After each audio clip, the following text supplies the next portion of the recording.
Mga kagala, magpapalit naman po tayo ng engine support nitong sasakyan na ito. Makikita nyo po, durog na po engine support ito. Bali, nakatukod na yung bracket niya dun sa mounting. Bali, bakal sa bakal na. Malakas po ang vibrate niya kapag ganyan. Papalitan po natin ang engine support ito. Yung sa kaliwa, yung sa kanan po medyo okay pa naman, pero sabay na po natin papalitan. Ito po sa kanan niya, nakatapat po yan sa ilalim ng alternator, kaya tinanggal ko muna yung alternator.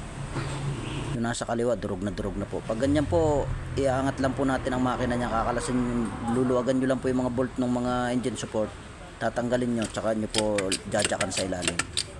Ingat lang po kayo pag jajak, kung sa crankcase po kayo magtutukod dun po sa parting matigas, saka lalagyan nyo po dapat ng kahoy. Importante may kahoy po yan para hindi mapingkot o mabutas yung crankcase pag nilagyan natin ang jack. Iaangat lang po natin yan, ganyan lang po kasimple ang pagpapalit ng engine support mga kagala. Yan, kung makikita nyo po yung tinanggal ko yung engine support, durog na durog.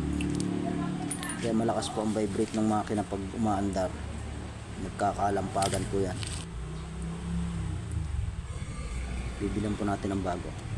Yan, pag nahihirapan po kayong itutok yung mga butas sa mga bolt niyang engine support, pwede nyo pong tanggalin yung bracket na nakakabit sa gilid ng makina yan para maisunog nyo po yan. Huwag nyo po munang sisikipan yung mga bolt niyan para maitutok nyo po sa mga butas at maihabol nyo. Magkabila lang po yan, iaangat nyo lang po yung makina, ganun lang.